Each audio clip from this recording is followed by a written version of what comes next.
Este es un mensaje más de Iglesia Logos. Síguenos en Facebook, YouTube e Instagram como iglesia.logos o visítanos en nuestros servicios domingos 11:30 de la mañana y miércoles 7:30 de la tarde. Estamos en Avenida Sanders y Eje Vial Juan Gabriel, en Ciudad Juárez, Chihuahua. Iglesia Logos, creados para alabanza de su gloria. El título del sermón en esta mañana es La fe que persevera en la aflicción. Y el propósito de mi sermón, que es lo que yo le pido a Dios que me ayude a poder hacerlo, es que nuestra fe en el Señor sea fortalecida al meditar en las hermosas promesas de la gloria futura que nos espera en su palabra. Es lo que yo le pido a Dios, que nos ayude, que usted pueda salir aquí fortalecido al meditar en ella, en la palabra de Dios, y que su palabra transforme su vida y su entorno para la gloria de su nombre. Amén. Mis amados hermanos, hay algo seguro en este mundo caído, son las aflicciones, de menor tamaño, forma, duración, pero como dice la palabra de Dios en Job capítulo 5 verso 7, pero como las chispas se levantan para volar por el aire, así el hombre nace para la aflicción. Job dice, cuando tú pones leña en el fuego, inevitablemente al incendiarse las chispas van a salir. Pues así dice, como esa leña, las chispas es inevitable que salgan, así el hombre nace para la aflicción. Las aflicciones, forman parte de la existencia. Ni siquiera los cristianos estamos exentos de los problemas humanos normales. Jesús nos advirtió en su palabra, en el mundo tendréis aflicción, eso dice Juan capítulo 16 verso 33. Así que el hecho de que tú hayas entregado tu vida a Cristo, el hecho de que tú sigas a Jesús, no significa que no te va a pasar nada. Estamos en el mismo barco y las mismas cosas que ocurren a los incrédulos también nos pasan a nosotros. Nosotros también enfermamos, nosotros también tenemos problemas económicos, a nosotros también se nos termina el trabajo, nuestros hijos también son rebeldes. Todo lo que le ocurre a las personas normales también nos ocurre a nosotros, aún estando en Cristo. Por eso su palabra, como les dije hace un momento, Jesús nos advirtió, en el mundo tendrán aflicción. Por eso no crea esos mensajes que le dicen, ven a Cristo para que tus problemas se acaben, porque eso es falso. Ven a Cristo para que tengas éxito, eso es falso. Ven a Cristo para que todo se arregle en tu vida. Falso, eso no es el evangelio que la palabra de Dios proclama.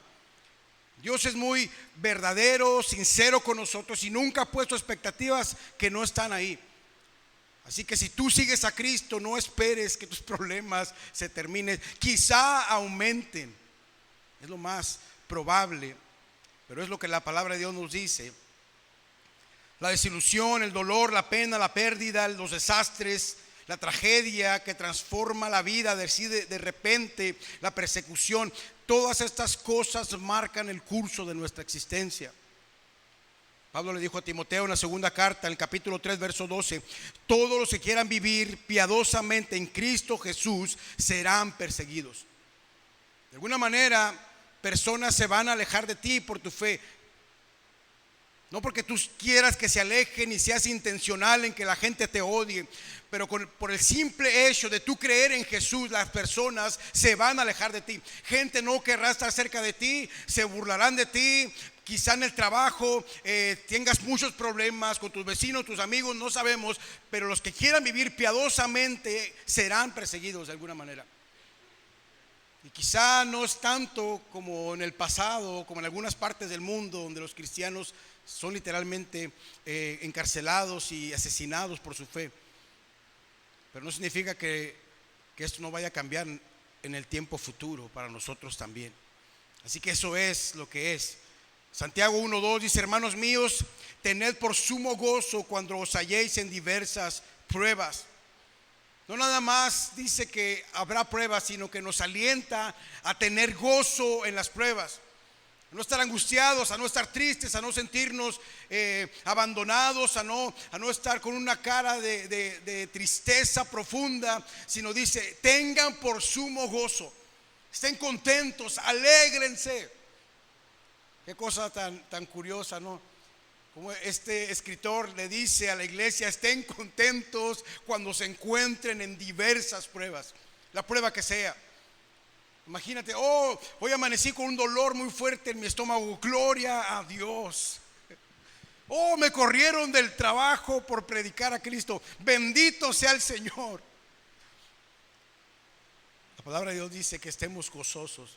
Quizá no es una felicidad irracional o absurda o tonta, pero de alguna manera el gozo, esa paz que sobrepasa todo entendimiento, esa tranquilidad inunde nuestras almas aún en los momentos más difíciles de nuestra vida. Hubo una época en la historia del cristianismo, a mí hay algo que marcó mi vida hace algunos años, es que empecé a encontrar libros de cristianos del principio del siglo XVI, XVII, que se les llamó los puritanos. Estos creyentes fueron muy prolíficos en lo que escribían. Les pusieron el apodo despectivo al principio de puritanos porque ellos buscaban la santidad, la abnegación y vivir para la gloria de Dios en todas las áreas de su vida. Y le empezaron a llamar así puritanos, pero ese fue un nombre muy apropiado para esta generación o este tiempo de cristianos. Estos hombres y mujeres experimentaron muchas aflicciones por varias razones: enfermedades, persecución, hambre.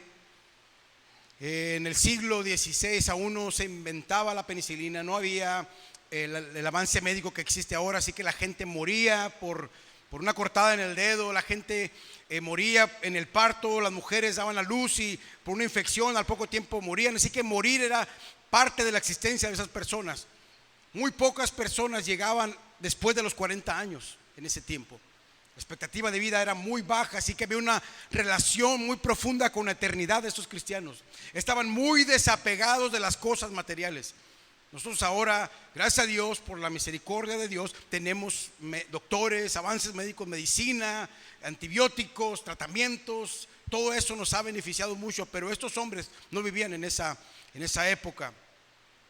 Fueron una generación de creyentes sumamente prolífica, escribieron muchísimos libros y tratados teológicos que hasta este día son de gran bendición para la iglesia. No solo eso, sino también sus vidas piadosas y abnegación son un ejemplo para imitar. Puritanos como John Owen, John Bunyan, Richard Baxter, estos hombres escribieron cosas gloriosas de cómo vivían su fe. Sería bueno que algún día usted tenga la oportunidad de comprar un libro, compre un libro antiguo de alguno de los puritanos y le aseguro que va a ser de bendición para su vida. El puritano más prolífico de todos, o al menos dicen los historiadores, fue John Owen. Él se casó con una mujer llamada Mary Rourke. Tuvo de ella 11 hijos, pero solo una hija llegó a la edad adulta. Sus 10 hijos restantes no llegaron a ser adultos, murieron. Otro hombre llamado John Bunyan, que escribió un libro muy famoso llamado El Progreso del Peregrino, que este libro, después de la Biblia, es el más leído en todo el mundo. Yo procuro leerlo una vez al año y es una bendición cómo este hombre describe el evangelio por medio de una metáfora que escribió desde la prisión, algo glorioso. Pues este hombre escribió un libro también que se llama Gracia Abundante para los Pecadores, y en ese libro lo leí, lo subrayé y lo quiero compartir con ustedes. Él dijo en su martirio o en momentos de aflicción a causa de Cristo, al ser encarcelado fue separado de su esposa, su segunda esposa, su primera esposa había muerto, se volvió a casar con una mujer más joven, pero tenía algunos hijos, sobre todo una niña que era ciega, y en ese tiempo al él estar en la prisión, su esposa no podía tener la manera de sustentar a su familia, así que era algo terrible para él. Y él escribió: la separación de mi esposa y mis pobres hijos ha sido para mí en este lugar, en la prisión, como si me arrancaran la carne de los huesos. Dice, y no solo porque soy agradecido por estas grandes misericordias, hablando de su familia y de sus hijos, pero también porque a menudo he tratado, dice, a mi mente, o han afectado en mi mente las muchas dificultades, miserias y las necesidades que sufre mi pobre familia. Especialmente pienso en mi pobre hija ciega. Este hombre estaba en la prisión por predicar a Cristo. Esa fue la condena. Fíjense lo que dice: esta hija ciega, dice que estaba más cerca de mi corazón que todo lo que tengo. Pensaba en todas las dificultades que mi hija ciega podría pasar, dice. Me rompe el corazón, pensar en eso me rompe el corazón, dice. Una de las partes dice, incluso el pensar que el viento frío golpee su cara me duele, decía él. Me rompe el corazón en pedazos. Pero aún así John Bunyan, desde la celda en la prisión, escribió: debo arriesgarlo todo por Dios. Él mismo escribió: hoy, dice, en esta condición soy como un hombre derribando su casa sobre la cabeza de su esposa y sus hijos. Y aún así, concluyo, es lo que tengo que hacer. Es lo que tengo que hacer. Eso dijo John Bunyan desde la prisión. Esto no es una historia falsa, inventada. Estos son los hombres de fe a través de la historia han experimentado y aún así se mantienen firmes. Él escribió más adelante que él prefería entregarle a su familia a las manos de Dios porque Dios podía cuidar mejor que él mismo de ellos. Y así tenía que hacerlo. El apóstol Pablo, en el texto que acabamos de leer, él argumenta contra lo que los superapóstoles que predicaban un evangelio de salud y riqueza estaban predicando en medio de la iglesia de Corinto. Pablo estaba siendo cuestionado de su ministerio, la gente dudaba de que realmente Dios lo hubiese llamado a él. La gente estaba pensando en que tal vez Pablo no era un superapóstol porque se habían infiltrado en la iglesia hombres que decían o predicaban un evangelio que llamaba a la gente a pensar en que Cristo quería que fueran ricos y tuvieran salud y exitosos y grandes. Y por eso la iglesia de los Corintios es una iglesia que se caracterizaba por jactarse de sus dones espirituales. Estos hombres estaban inyectando ese mensaje, esos superapóstoles que él los llama así, la prosperidad, predicando en la iglesia. Hay iglesias tristemente llenas de personas solo por esa predicación. Gente buscando que el oído sea endulzado. Gente buscando palabras que su carne quiere escuchar. Pero cuando vienes a la palabra y escuchas el evangelio como es, que no te dice que te garantiza una vida sin percances, sino al contrario te dice: en el mundo tendréis aflicción. Eso no te predican estos hombres. Ellos te predican que si tú estás enfermo es por causa de tu pecado o necesitas hacer algo más. Las obras, tienes que ofrendar, tienes que diezmar, tienes que hacer esto o aquello para que la bendición esté en tu casa. Y ahí está la pobre gente ignorante dando sus cosas, pensando que así pueden comprar el favor de Dios, cuando el favor de Dios es por su gracia y su misericordia. No tiene precio, no hay nada que nosotros podamos hacer para comprar de Dios la bendición. Es lo que dice su palabra. Gente siendo engañada, y así como en aquel tiempo en la historia, hace 2000 años, la iglesia estaba siendo engañada. Hoy no es la cosa diferente. Esos mensajes no son nada nuevo. Siempre ha habido en la iglesia falsos maestros que predican la salud y la prosperidad, engañando a las personas para después obtener de ellos lo que ganancia o vivir de ellos. Tristemente, o no sé cómo decirlo, pero los únicos que prosperan son los que están al frente de esos lugares. A ellos sí se les cumple lo de la casa y el carro y viajes y todo eso. Y los pobres miembros ahí están esperando, así como cuando te quieres ganar la lotería: un día me va a tocar a mí. Y ahí viene la bendición. Lo mejor está por venir, pero lo mejor ya vino, porque Dios mandó a su Hijo a morir por nosotros, por nuestros pecados, para reconciliarnos con Él. Eso es lo mejor que puede habernos pasado. No es que lo mejor está por venir, lo mejor ya vino. Si tú tienes a Cristo en tu corazón, lo mejor ya vino. ¡Qué bendición! Estas falsas enseñanzas influenciaron a los corintios a confiar y a gloriarse en sí mismos. La razón por la cual el apóstol les recuerda a esta iglesia que solo somos vasos de barro. Ahí dice en el mismo pasaje un poco más arriba: solo somos vasos de barro, y que lo glorioso es el mensaje que predicamos. Y como vasos de barro estamos afligidos en todo, pero no desesperados, derribados, pero no destruidos. Lo más glorioso que nosotros tenemos en este vaso de barro es el mensaje del evangelio. Eso es lo más valioso que tú puedes tener. Ahora, en este pasaje vamos a meditar en tres cosas importantes conforme avancemos en el texto, para fortalecer nuestra fe, para perseverar y seguir adelante. Lo primero que vamos a meditar es en lo que está escrito, y eso dice en el verso 13, de ahí donde leímos ahorita. Dice el verso 13: pero teniendo el mismo espíritu de fe, según lo que está escrito, creí, por tanto hablé, y nosotros también creemos, por lo cual también hablamos. El apóstol Pablo está citando el Salmo 116, específicamente el verso 10, pero en general toda la idea del Salmo 116. ¿Qué significa en el texto la palabra espíritu de fe? Dice Pablo, teniendo el mismo espíritu de fe. Lo que está tratando de decir el apóstol es que tiene la misma actitud de fe, creía lo mismo, estaba de acuerdo, sentía lo mismo que el salmista que había escrito ese salmo. Fueron inspirados por el mismo espíritu, quien creía que aún estando afligido, aún estando así, por eso escribió el salmista: yo creí aún cuando decía estoy muy afligido. Pues dice, creí, por tanto hablé, a pesar de estar así, yo sigo creyendo. Por eso el apóstol Pablo dice, según lo que está escrito. Según lo que está escrito es algo importante para nosotros. El apóstol ve a través de las escrituras una interpretación a su condición. Cuando tú te sientas de cierta manera, tú tienes que ir a la palabra de Dios. La interpretación de lo que te pasa en la vida se encuentra ahí. La respuesta que buscas se encuentra en la palabra de Dios. Por eso el apóstol Pablo, según lo que está escrito, él dice, él puede ver el sentido, su experiencia en la palabra de Dios. El mismo salmo dice, te ruego, Señor, salva mi vida.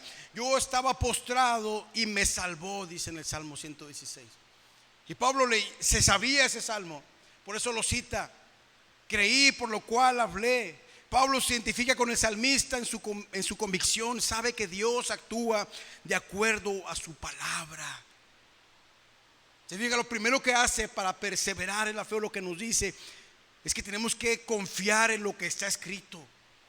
No comenzar a buscar dentro de nosotros, en nuestras emociones, no sé, en el horóscopo, en ChatGPT, ¿por qué me siento así? O en alguna otra cosa, ¿verdad? Porque es una interpretación de lo que me está pasando, un amigo, un psicólogo, alguien más. Tú tienes que ir a la palabra primero que nada, identificarte con ella, leer los salmos. Cuando el apóstol Pablo se sentía afligido por las circunstancias de su vida, leía los salmos, y cuando vio el Salmo 116 dice, yo estoy así como él, me siento afligido, pero el Señor me salvó.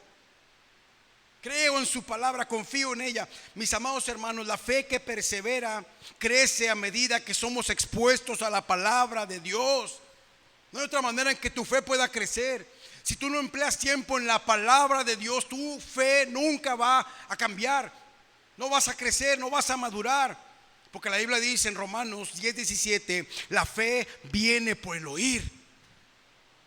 El oír la palabra de Dios. Ay, ¿cómo puedo tener fe? ¿Cómo puedo crecer mi fe? No estoy hablando de esa fe de que todos dicen que tienen, ¿verdad? Que no, yo tengo fe en que todo va a cambiar. Tengo fe en que voy a tener mejor trabajo. Oh, tengo fe en que voy a ganar esta rifa. No. Cuando habla de fe no se refiere a esas cosas. Se refiere a la fe en nuestro Señor Jesucristo. A la fe que nos mantiene en pie en medio de las circunstancias complicadas. Por eso dice que si tú quieres crecer en la fe, tienes que oír la palabra de Dios. Porque la fe viene por el oír. El medio más efectivo para reforzar nuestra fe por la palabra de Dios es invertir tiempo en ella. Hermano, no es magia. No va a pasar nada más porque lo desees o lo pienses mucho. Ay, Señor, quiero crecer en la fe, pero no haces nada. No tomas tu Biblia. No apagas la tele, no dejas las Netflix y todas esas cosas para enfocarte en dedicar tiempo en saber qué es lo que Dios dice en su palabra para que tu fe pueda crecer, para que te sostengas en la prueba, para que permanezcas y prevalezcas en medio de las dificultades. Tienes que conocer lo que dice esta palabra, porque esta palabra es vida para nosotros, es el ancla de nuestras almas, es lo que nos sustenta. No solo de pan vivirá el hombre, Jesús mismo lo dijo, sino de toda palabra que sale de la boca de Dios. Hermano, invierte tiempo en ella, atesórala en tu corazón. para que permanezcas y sigas adelante. Creí, por tanto hablé, dice el apóstol. Todas las experiencias de aflicción del apóstol funcionaron como catalizadores que impulsaron la predicación del evangelio. Para él era imposible creer la verdad del evangelio y no proclamarla. Entonces dice, creí, por tanto hablé. O sea, esas aflicciones para mí, dice Pablo, es lo que me impulsa a predicarlo. Nadie quien dice creer en Cristo verdaderamente puede decir, bueno, yo no siento deseo de decir esto. No, cuando tú crees en Cristo de verdad, tú sientes el deseo y el impulso de proclamarlo. En cualquier contexto que te encuentres, en tu familia, con tus hijos, con algún vecino, en tu trabajo, de alguna manera cuando sientes que hay una ventana de oportunidad, lo primero que quieres hacer es predicar a Cristo y decirles, hay una esperanza, se llama Cristo. Dios mandó a su Hijo para reconciliarnos con Él. Esas cosas las creemos y no podemos callarlas. No es lo que mantiene al predicador haciéndolo cada domingo o entre semana una y otra vez. Es ese conocimiento y ese deseo de que la gente conozca lo que él conoce. Es por eso oramos, invertimos tiempo preparando un sermón para que usted pueda ver a Cristo más profundamente. Porque entre más usted conozca a Cristo, más lo va a amar, más lo va a adorar. Hay gente que ni siquiera tiene un sentido en su adoración porque no conocen a Dios. Y no se trata de que conozcas qué es la mejor manera de adorar. Tú vas a adorar a medida que conoces más quién es Dios. Y entre más conoces quién es Dios, más deseo tendrás de adorarle. Te sentirás más insignificante delante de su gloriosa presencia, pero tendrás un deseo profundo de decirle, Señor, aquí en mi miseria, como un pequeño ser humano pobre, desventurado, yo te alabo y te bendigo, Señor, porque tú eres digno de toda gloria, y toda altivez y orgullo será derrumbada si tú conoces al Dios de la Escritura. Pero gente no sabe ni a quién adora el domingo. Muchos adoran a un Dios que han inventado en sus cabezas, en sus mentes. Oh, yo creo mucho en Dios a mi manera. Y no es que lo quieras a tu manera o a la manera de nadie, es a la manera que Él se revela en su palabra. No hay otra forma de conocerlo. No hay otra idea mental. No, la única manera y el único Dios verdadero se reveló a sí mismo en las Escrituras. La única manera en que tú puedes conocerlo es por medio de la experiencia de la palabra que Él mismo inspiró para nosotros. Así es como funciona. No estoy enojado, hermano, así predico. Dice el pastor John MacArthur, o dijo el pastor John MacArthur, quien carece de convicción en la predicación revela que carece de convicción en el corazón. La falta de convicción es la razón por la que algunos predicadores diluyen la verdad del evangelio, porque prefieren mantener su popularidad y no ofender a nadie, para que no se sienta la congregación, algunos hermanos que nos visitan y si predico esto del pecado, puede que haya alguien que al final me reclame y ya no vaya a venir, o se ofenda por eso, ya no me va a hablar. Pero eso es una falta de convicción. Nosotros no podemos diluir el mensaje, porque el mensaje es lo que es. Y no sé, como cristianos querramos ofender a las personas. No, las amamos, oramos por ellos para que Cristo los salve. No sabemos a quién Dios ha escogido, y en esa ignorancia de saber quiénes son salvos y quiénes no, nosotros tenemos que predicar el evangelio para ver si Dios les concede que se arrepientan, como le dijo Pablo a Tito, me parece. Nosotros no sabemos, pero Él sí sabe. Pero no podemos diluir el evangelio. Quienes creen genuinamente la verdad no pueden evitar hablar de ella. Nosotros también creemos, por lo cual también hablamos. ¿Cuántos hablan? No me conteste, pero ¿cuántos hablan de Cristo? Si usted cree la verdad. Si usted cree la verdad, usted está convencido de eso, de que Cristo es el Hijo de Dios, entonces esa verdad tiene que ser expuesta por usted a quienes necesitan escucharla. Y le aseguro que todos tenemos aquí personas que viven en este momento perdidos, sin fe, sin Dios y sin esperanza. Y Dios nos ha puesto en contextos donde podemos ser la luz para ellos. Bendito sea el Señor. ¿Qué otra manera tú puedes perseverar en la fe? Vamos a meditar también en la resurrección futura. Está en el verso 14. sabiendo que aquel que resucitó al Señor Jesús, dice Pablo, a nosotros también nos resucitará con Jesús y nos presentará junto con ustedes. Dice Pablo. Pablo les habla de la resurrección como una forma de tener esperanza y fortaleza. Les dice valor y fuerza. O escribí yo esto para hablar del evangelio y no desmayar. Venía de creer con convicción en la realidad, gloriosa de la resurrección. Esto ya lo había dicho Pablo cuando trató esta doctrina en la primera carta, en el verso 13, el capítulo 15 de la primera carta del apóstol Pablo. Lo puede leer ahí en su casa o apúntelo. Ella les había hablado de esta realidad, la resurrección. Pero ¿qué causa, mis amados hermanos, en nuestros corazones la esperanza de resurrección?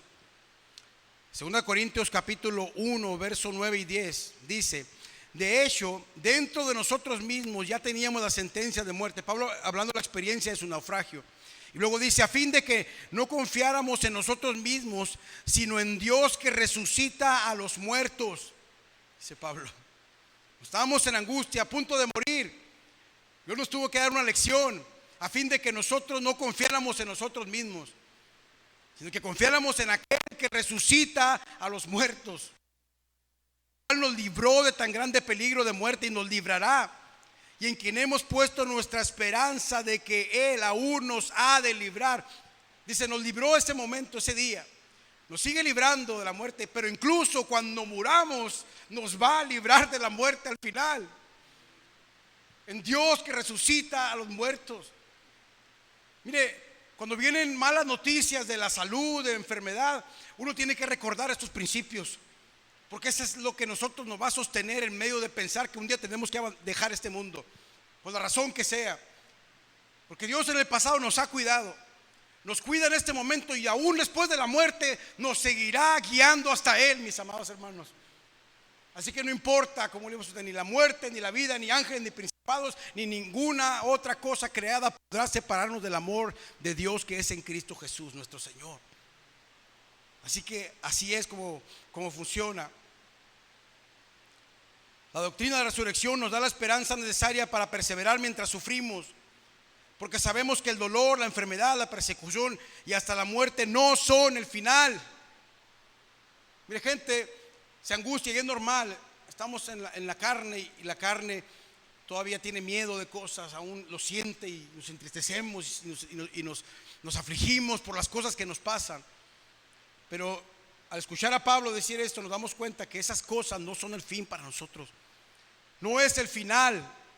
Romanos 8:18 dice: pues considero que los sufrimientos de este tiempo presente no son dignos de ser comparados con la gloria que nos ha de ser revelada. Pablo dice, no tienen comparación. Lo que nos pasa hoy, lo que nos aflige, lo que nos hace llorar, lo que nos quita el sueño, no se compara, dice Pablo, no tiene comparación con la gloria que se ha de manifestar en nosotros. No se compara. Si tú piensas en la gloria de Dios y la pones en una balanza, pon las dos cosas, tus aflicciones ahora, tu enfermedad, tu dolor, lo que sea que te vaya a pasar o te esté pasando o te haya pasado, pones la gloria futura, no tiene comparación. Pesa más, infinitamente más. De tal manera que cuando estemos del otro lado de la gloria, yo creo con todo mi corazón que le vamos a dar gracias a Dios por cada una de las dificultades que nos dio aquí en la tierra, porque fue por medio de ellas que Él formó a su Hijo en nosotros, que la imagen de Cristo fue implementada en nosotros, que aprendimos a confiar más en Él. Fue por medio de las aflicciones que nosotros crecimos en la fe. Fue la necesidad la que nos hizo voltear a clamar a Él y volvernos humildes y dependientes de Él, porque en la abundancia nos olvidamos de Él, pero cuando hay necesidad entonces clamamos a Dios por ayuda, porque vivimos al día, porque no sabemos cómo le vamos a hacer el día de mañana, y lo único que nos queda es clamar al cielo y decirle: Señor, suple mis necesidades conforme a tus riquezas en gloria. Ayúdame, te necesito.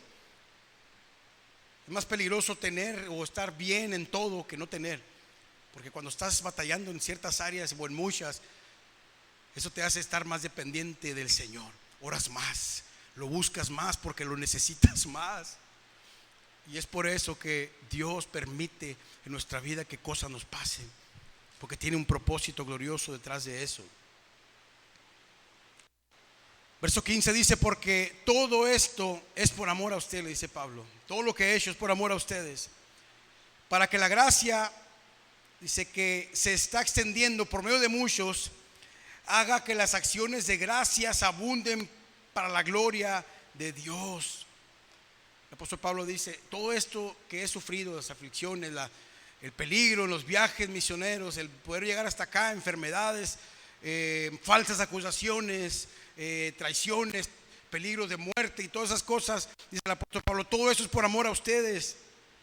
Podemos ver la relación de afecto que tenía el apóstol Pablo con la iglesia. Mire, si hay algo que yo puedo ver en Pablo al escribir la carta a los Corintios, es el amor por la iglesia. Porque si yo en ese tiempo fuera el pastor de la iglesia de Corintios, yo la cierro. Los hombres eran tremendos, rebeldes, pecaban deliberadamente, eran orgullosos. Un joven estaba en una relación ilícita, mujer de su padre, a su madrastra, y jóvenes ahí, hombres superiores a otros y lo hacían menos, y se jactaban de que hablaban lenguas y hacían cosas así. Era un desastre. Y yo pienso, digo, no, yo hubiera dicho, ¿sabes qué? Vamos a cerrar esta iglesia, cada quien vaya para su casa. Pero el apóstol Pablo les dice: hijitos, les habla con amor, les dice: amados hermanos, les dice, no se está quejando de ellos, y les dice: todo esto es por amor a ustedes. A pesar de que ellos mismos criticaban el ministerio del apóstol Pablo y dudaban de su llamado, y trataban mejor a los superapóstoles que venían a sacarles dinero que al apóstol Pablo, que les había dado el evangelio. Pero él los llama y le dice: amados hermanos, por amor a ustedes es esto. ¿Se da cuenta? Quien estaba dispuesto a padecer con el propósito de que los corintios recibieran el mensaje del evangelio. Por eso en el capítulo 4 verso 12 en la misma carta dice: así que nosotros sobra la muerte, pero en ustedes la vida. Dice: yo arriesgo mi vida, pero para que ustedes tengan vida. ¿Cuál es el propósito final? El propósito final, lo que le está diciendo es, dice, para que la gracia que se está extendiendo por medio de muchos haga que las acciones de gracias abunden para la gloria de Dios. O sea, cuando alguien se convertía y daba gracias a Dios, el apóstol Pablo decía: qué hermoso que la gente está dando gloria a Dios por el mensaje. Ese era el propósito del apóstol. Mis amados hermanos, entre más personas son alcanzadas por el mensaje del evangelio, más personas darán gracias a Dios. Todo esto es para la gloria de Dios. Entre más gente conozca el evangelio, más gente le dará gracias a Dios. También debemos de meditar en la gloria futura. Está en el verso 16, dice: por tanto no desfallecemos, antes bien, aunque nuestro hombre exterior va decayendo, sin embargo nuestro hombre interior se renueva de día en día. En la nueva traducción viviente dice: por tanto, donde dicen no desfallecemos, la nueva traducción viviente dice: es por eso que no nos damos por vencidos. Pablo dice: no nos rendimos por esa razón, porque ante nuestro hombre exterior, o sea, mi cuerpo, va decayendo. Sin embargo, nuestro hombre interior se renueva día a día. Mis amados hermanos, todos sabemos que nuestros cuerpos físicos cada día se van desgastando. Las fuerzas disminuyen, la agilidad, etcétera. Yo no sé si a usted le pasa, yo tengo 45 años y yo me acuesto para descansar, pero me levanto más cansado de como me acosté. El otro día trabajamos con los jóvenes y a veces van a la bicicleta y me voy con ellos y ellos, yo quiero seguirles el ritmo, y el otro día me levanto como si me hubieran atropellado, no sé, todo adolorido. Te das cuenta de que tu cuerpo ya no tiene la misma capacidad. Cada vez algo le sale, algo le pasa a la rodilla, la cabeza, se te olvidan las cosas, cosas vas viendo que ya no están como antes y te aflige, porque ya no tiene la misma sagacidad que tenías antes quizá. También las mujeres, a lo mejor los hombres, no sé si hay alguno que le importe mucho eso, pero las mujeres se ven y dicen: ya tengo aquí como que unas le llaman patas de gallo en los ojos o algo, y tratamos de hacer cosas para que no se miren tanto, y ejercicios, y ahora se operan mucho las mujeres para evitar que esa parte llegue a su momento, pero tarde o temprano llegará, porque este cuerpo, dice el apóstol Pablo, se va desgastando. Es una realidad. Eso es lo que es. No va a estar mejor cada día, al contrario, se va a poner peor. Si ahorita puedes caminar, dale gracias a Dios, porque llegará el momento en que a lo mejor no puedas ya caminar. Si ahorita puedes comer de todo, llegará el día en que ya no vas a poder comer de todo, porque cosas te van a hacer daño, que ahora te encantan, pero llegará el punto en que ya no podrás comerlas. ¿Por qué? Porque tu cuerpo ya está llegando al límite. Pero Pablo dice, aunque nuestro hombre interior, aunque este cuerpo se va desgastando, sin embargo nuestro hombre interior se renueva de día en día. Para el creyente, para el Hijo de Dios, aunque el cuerpo se le desgasta, por dentro está siendo renovado de día en día, y cada día que pasa está más cerca de la manifestación de la gloria de Dios. Cada día vivimos un día menos, pero al mismo tiempo estamos un día más cerca de Cristo, de verlo en su plenitud. Qué glorioso es eso, mis amados hermanos. Así que no deje de angustiarse porque su cuerpo le está fallando. Véalo como lo ve el apóstol Pablo. Bueno, mi cuerpo se está desgastando, pero por dentro estoy siendo renovado de día en día, y cada día estoy más cerca de mi Señor, porque un día seremos resucitados con un cuerpo glorificado, dice su palabra. Y eso es un gran misterio. Yo no sé cuál será el aspecto de mi cuerpo, de mi cara. Si lo único será que no tendré arrugas, ni canas, ni nada. No sé, no tengo idea, pero lo único que sé es que ya no le va a doler nada. Se acabó la aflicción, no habrá más llanto, ni dolor, ni nada. Ya va a haber bien. Ya no se le van a olvidar las cosas, ya todo eso va a pasar. Qué hermoso es eso. Eso es una esperanza que debemos abrazar todos los días. Cuando nos sentamos o sintamos que nuestro cuerpo se va debilitando, abracemos la verdad de que este cuerpo, aunque se está desgastando, por dentro se está vivificando. Bendito sea el Señor. Cada día estamos siendo fortalecidos y transformados por el Espíritu de gloria en gloria. Es por eso por lo que no debe haber razón para el desánimo en nuestros corazones, porque no importa lo que pase con el físico, lo espiritual en nosotros siempre puede y debe florecer. Así es. Esta realidad es únicamente para los que han puesto su fe en Jesucristo como Salvador, porque para el incrédulo el cuerpo se le desgasta y también el alma, y camina para la perdición eterna. Pero si tú crees en Cristo, si tú confías en Él para que sea tu mediador entre Dios y tú, por el simple hecho de creer en Jesucristo, de abrazar la fe, esta promesa es para ti, pero no es para el incrédulo.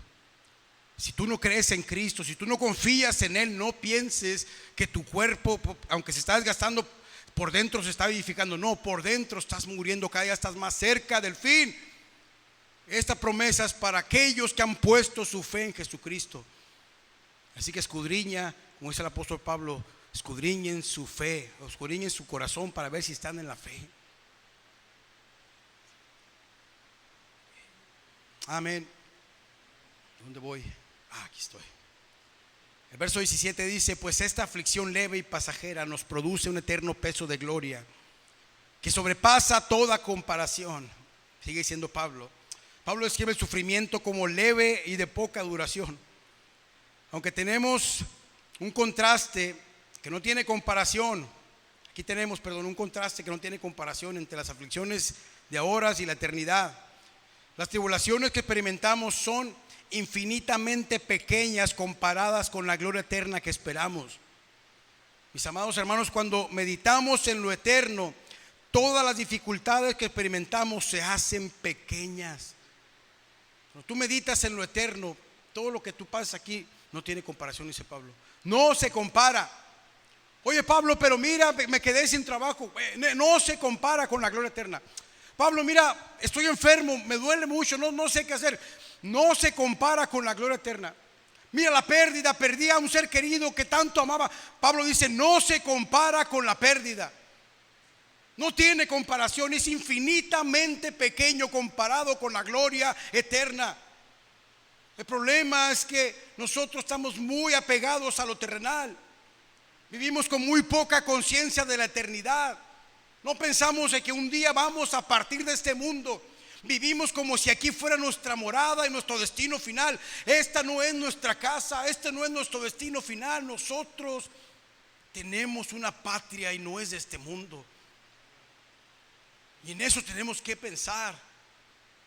Necesitamos desapegarnos de las cosas materiales y mundanas en cierto sentido y pensar en que lo eterno pesa más. Dice el apóstol Pablo, no tiene comparación. Romanos 8:18, le repito, dijo: pues considero que los sufrimientos de este tiempo presente no son dignos de compararse con la gloria que se nos que ha de ser revelada a nosotros.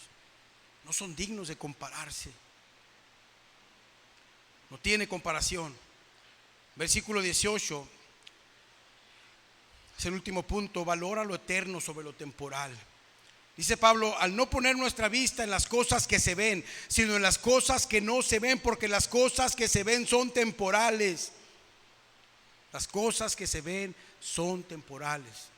Todo lo que pueden hoy ver tus ojos es temporal, no es para siempre. Pero las que no se ven, las espirituales, son eternas. Aquí somos invitados por el apóstol a tener una perspectiva celestial y a no poner la vista en las cosas que se ven. ¿Y cuáles son las cosas que se ven? Bueno, el texto dice que las cosas que se ven son las cosas temporales, las que no son eternas, las que tienen caducidad. Tu casa, tu carro, tu ropa, tu trabajo, tu familia, todo lo que puedes ver es temporal. La palabra temporal se traduce en el original, en el griego, una palabra que dice proskairos. Y esta palabra tiene el sentido de que las cosas no duran, no son para siempre, que están destinadas a perecer. Todo lo que no es eterno, esto incluye las ideas, los logros del mundo, son temporales. Todas esas cosas son temporales, no son para siempre. El escritor de la carta, a él no le importa los encantos del mundo pasajero, no le interesa acumular fortuna, tener una casa bonita, una carrera prominente. A los ojos del mundo, este hombre, el apóstol Pablo, quien tenía una carrera prometedora, imagínate, es el apóstol Pablo, que él era hebreo de hebreos. En cuanto a la ley, dice fariseo. Este hombre se educó a los pies de un hombre llamado Gamaliel, que era el hombre más importante en su generación. Él podía haber escalado, posiblemente era parte del Sanedrín, él podía haber escalado humanamente a las grandes esferas del mundo conocido en ese tiempo. Pero él dice en uno de sus escritos que todo eso lo considera basura. Lo dice en Filipenses 3, capítulo 20, ahorita lo voy a leer. Pero antes de eso, 1 Juan 2:17 dice: el mundo pasa y también sus pasiones, pero el que hace la voluntad de Dios permanece para siempre.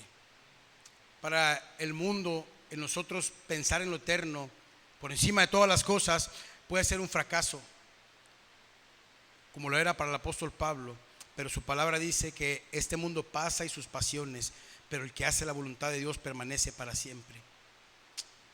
Quiero cerrar con esto. ¿Qué valor le damos nosotros a lo temporal? ¿Nos importa demasiado? ¿Nos quita el sueño? ¿Nos inquieta no tener ciertas cosas? ¿O no cumplir ciertas expectativas de vida?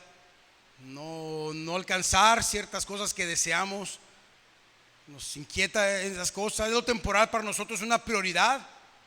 Estamos tan enfocados en las cosas temporales que es más importante que cualquier cosa, incluso que Dios en la práctica, porque algunos pueden decir: para mí Dios es primer lugar, pero en la práctica no lo es. Es algo más de la vida, pero no es el primero. Y Dios no quiere ser algo más en tu vida. Él quiere ser el primero, o Él es el primero, porque Él no comparte su gloria con nadie. Él quiere ocupar el trono de tu vida. Y para eso tú tienes que quitarte del trono para que Él sea el rey sobre tu vida. Que mucha gente quiere a Dios o a Cristo únicamente como su Salvador, pero no como su Señor. Y Él no nada más quiere ser nuestro Salvador, Él quiere ser nuestro Señor, y Él es Señor de todas las cosas. Así funciona. Dice Filipenses capítulo 3 verso 20: porque nuestra ciudadanía está en los cielos, de donde también ansiosamente esperamos un Salvador, el Señor Jesucristo, el cual transformará el cuerpo de nuestro estado de humillación. Le dice estado de humillación a este cuerpo que ya está más viejo. Este cuerpo de su estado de humillación, también por causa del pecado, ¿verdad? Dice, lo va a transformar en conformidad al cuerpo de su gloria, por el ejercicio del poder que tiene aún para sujetar todas las cosas a Él mismo. Siendo Él va a transformar este cuerpo de humillación, de pecado, que todo le duele, que falla, por un cuerpo glorificado por su poder que tiene para sustentar todas las cosas. Es lo que va a hacer. Por eso dice, nuestra ciudadanía no está en los cielos. Mis amados hermanos, tenemos que ser recordados una y otra vez: nuestra ciudadanía no es aquí, ni allá, ni en otro país. Nosotros somos ciudadanos celestiales, y de allá esperamos a nuestro Salvador. Colosenses 3:2, Pablo también diciendo: pongan la mira en las cosas de arriba y no en las de la tierra. No mire las cosas terrenales, ponga sus ojos en las cosas de arriba. Piense en lo eterno, en aquellas cosas que le traen gloria a Dios. Los evangelios dice: hagan tesoros en el cielo, no aquí donde los ladrones se los llevan, donde lo pierdes. De repente puedes tener, mire, tú puedes comprar un carro de tus sueños, algunos lo han hecho, gloria a Dios por eso, pero ya cuando pasa un año o dos, ya no está tan bonito como cuando lo tenías.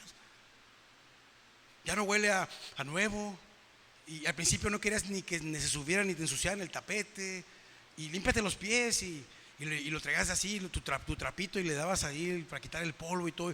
Ya como a los 4 años ya está lleno de tierra, hamburguesas de los niños abajo de los asientos, juguetes. Ya se acabó, es temporal, por más bonito que estaba. Oh, va a salir el nuevo iPhone, oh, lo quiero, wow. Y ya cuando tienes el 17, ya va a salir el 19, y ya el tuyo ya no te parece tan nuevo. Ya ves el tuyo y dices, bueno, es que no, la cámara como que ya no está tan bien, como que ya no está tan suave, como que se atora, mira, se atora. Un pretexto únicamente para comprar otro, está fallando. Y hasta le dices, ¿y cómo no se me quiebra para poder decirle a mi esposa que necesito un teléfono nuevo? Porque de alguna manera esas cosas materiales traen satisfacción a nuestra alma. Pero el apóstol Pablo dice: no pongas los ojos en las cosas de la tierra. No mires lo que está aquí, porque todo es pasajero. Los tenis, sean de la marca que sean, lo que sea que te compres, la ropa, la camiseta, lo que sea, todo es pasajero. Lo que hoy te puede costar $1,000, en unos años lo puedes encontrar en las segundas a 50 centavos ahí en una mesa. Porque todo es pasajero. No te enamores de lo terrenal. Sigue adelante. La fe que persevera en la aflicción es la que está cimentada en la gloria eterna que esperamos. No es simplemente el hecho de que resucitaremos un día, que eso es ya de por sí algo maravilloso. Todo así que es lo más glorioso del cielo. No es la recompensa, no son los galardones, que es glorioso, que Dios dice en su palabra que nos va a dar. No son las calles de oro, el mar de cristal, la mesa donde estaremos comiendo con nuestro Señor. No, eso no es lo más glorioso del cielo. Lo más glorioso de lo eterno es que ahí está Cristo. Ahí está nuestro Señor. Veremos a Cristo en todo su esplendor, en toda su majestad, en toda su gloria.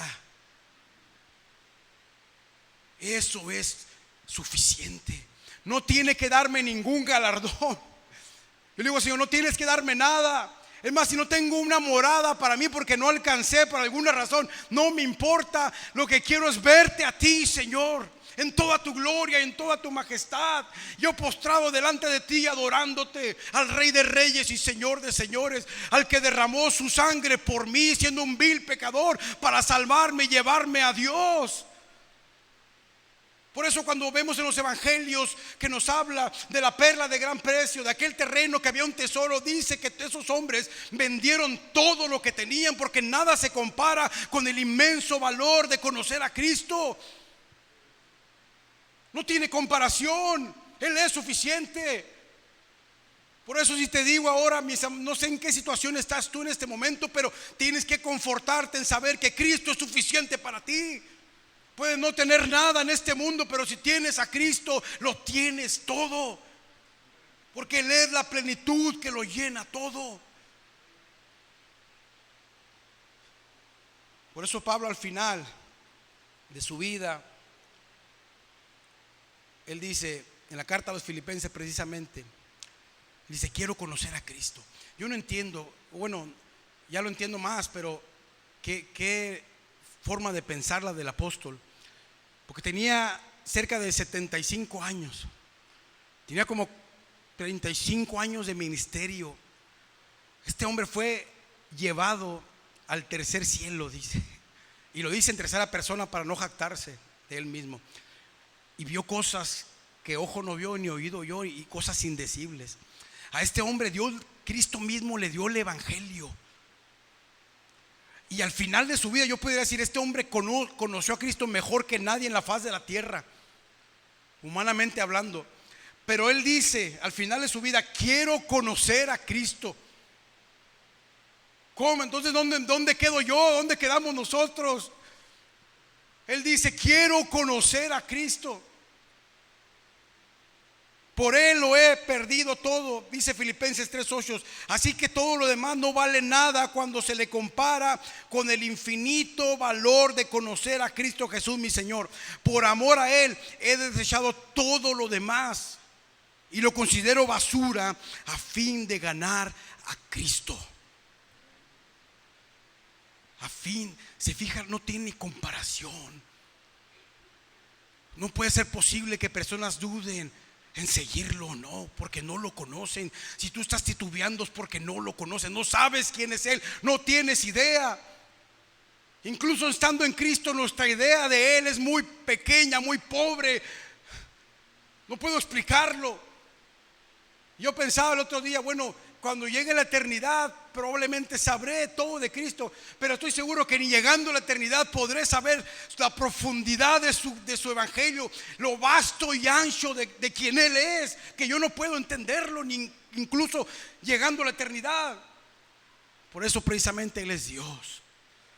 Es inescrutable sus caminos, dice su palabra, incomprensible. Pero lo que necesitamos comprender para llegar a conocerlo está en su palabra. Así que, mis amados hermanos, perseveren en la fe, sigan adelante, olvídense de las cosas temporales. Aunque ahorita me dice mi mamá, cuando hablo de mí, digo: yo estoy bien feo, gracias a Dios me casé. Yo le digo gracias a Dios por mi esposa, porque se fijó en mí. Yo le digo: yo creo que Dios te cegó, hija. Mi esposa es una mujer hermosa, maravillosa. Pero yo creo que cuando llegue al cielo y Dios le abra los ojos, va a decir: este era mi esposo. No puede ser. Pero, y mi mamá también, ay, mi hijo, que el más guapo, no sé qué. No. Yo digo: el más feo de todos. Pero le doy gracias a Dios, porque aunque este cuerpo ya está desgastando, estamos siendo renovados.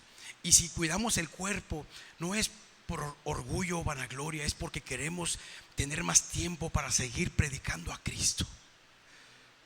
Queremos seguir hablando a las personas de que hay una esperanza en el evangelio. Ojalá tú puedas abrazarla, y si lo conoces, que crezca el deseo y tus afectos por el Señor cada día.